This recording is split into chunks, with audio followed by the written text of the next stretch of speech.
Hai, jumpa kembali dengan saya Dr. Ike Farida. Kali ini saya ingin berbagi informasi tentang memposting atau mengunggah dan membagikan informasi di media sosial atau di medsos. Membagi ataupun share informasi di media sosial salah satu yang disukai oleh masyarakat Indonesia, khususnya apabila informasi tersebut itu adalah informasi baru, apalagi viral. Oleh karenanya masing-masing masyarakat ingin duluan siapa nih yang memposting lebih awal. Ada laporan dari We Are Social di Januari 2023 dilaporkan bahwa pengguna media sosial di Indonesia mencapai 167 juta orang. Itu adalah 78% dari total pengguna internet di Indonesia yang jumlahnya hampir 213 juta orang. Dampak medsos itu ada dampak positif dan dampak negatif. Positifnya itu adalah memudahkan komunikasi sebagai salah satu sumber informasi, kemudian bisa dijadikan sebagai alat untuk pemasaran atau transaksi jual beli dan lain-lain.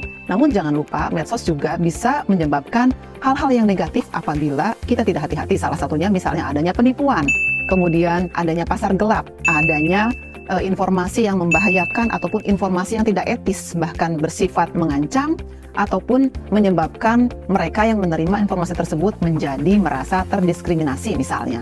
Juga ada informasi yang mencemarkan nama baik. Karenanya kita harus sangat berhati-hati dan kita harus menjaga etika bagaimana ketika kita ingin memposting ataupun mengunggah dan membagikan ataupun sharing. Kenapa? Karena itu ada sanksi bagi pelaku yang melakukan tindak pidana di media sosial. Nah, oleh karenanya mari kita sama-sama think before posting and think before sharing. Maksudnya adalah coba kita pertimbangkan dulu sebelum kita unggah, dan kita harus berpikir dulu dan mempertimbangkan 2 kali sebelum kita membagikan kepada teman-teman. Nah, salah satu ataupun menjadi catatan di dalam etika bermedia sosial, salah satunya adalah kita cermati dulu dan pastikan informasi ataupun video ataupun foto ataupun gambar yang kita terima itu adalah yang nyata ataupun benar, bukan informasi hoax.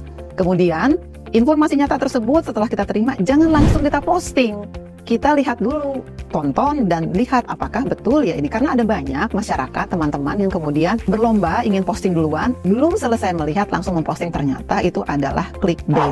Yang lainnya adalah jangan sampai ada unsur sara di dalam informasi tersebut. Jadi itu salah satu beretika, jangan sampai ada gambar yang tidak nyaman, kemudian tidak ada unsur sara, misalnya pornografi ataupun kekerasan. Misalnya beberapa waktu yang lalu di Ragunan, di Jakarta Selatan, ada seseorang yang meninggal bunuh diri. Terus kemudian ada banyak masyarakat yang kemudian memfoto, kemudian memvideokan, dan kemudian membagikan kepada masyarakat lainnya. Dan itu apabila itu adalah anggota keluarga ataupun orang yang kita kenal, pastinya sangat sedih. Dan oleh karenanya hal-hal seperti itu, kalaupun kita menerima, kita hentikan dan kita sampaikan ke teman yang mengirim, tolong jangan kirim lagi. Baca dan lihat apa yang kita terima, informasi apa, video apa. Lalu kemudian jangan sampai kita sebarkan ke teman-teman sebelum kita lihat, dan ternyata apabila itu adalah penipuan, kasihan teman-teman yang kita kirimkan.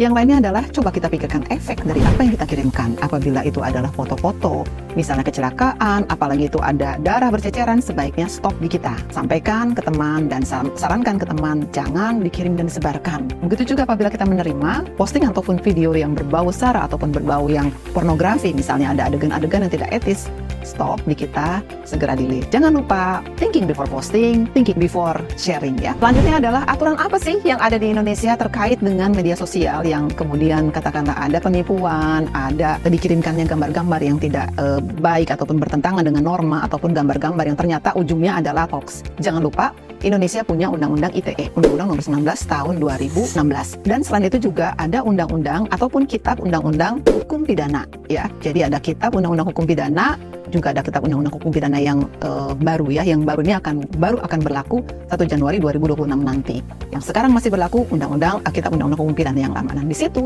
ada larangan untuk membagikan informasi yang tidak benar, informasi yang bertentangan dengan norma dan etika. Itu hukumannya bisa dipenjara dan juga bisa dikenakan denda sampai miliaran rupiah. Jadi hati-hati, itu bisa sampai 6 tahun maksimalnya dan denda bisa sampai dengan miliaran rupiah. Yang lainnya adalah di Undang-Undang ITE dan juga di KUH Pidana, pada dasarnya itu membagi menjadi satu adalah yang dilarang untuk disebarkan ataupun dibagikan ataupun diunggah itu adalah tentang asusila yang pertama tentu saja. Yang kedua adalah tentang perjudian, dan yang ketiga adalah tentang penghinaan ataupun pencemaran nama baik, dan yang keempat adalah pemerasan ataupun ancaman. Nah, kemudian larangan untuk menyebar berita atau kebohongan itu juga sebetulnya kita bisa mengecek.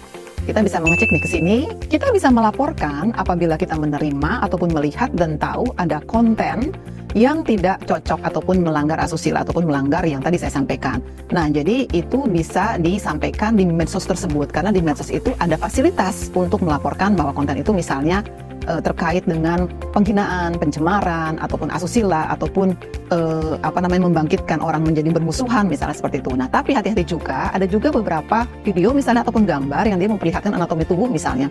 Tapi kita harus lihat konten dan konteksnya itu terkait dengan apa. Kalau itu misalnya terkait dengan medical ataupun dengan kedokteran, itu tidak bisa dilaporkan dan itu tidak dianggap sebagai pelanggaran. Demikian informasi kali ini. Sampai jumpa di video selanjutnya. Jika dirasa informasi ini bermanfaat, silahkan untuk like, share, komen, dan follow serta subscribe. Nantikan konten berikutnya. Saya Ika Farida undur diri. Salam.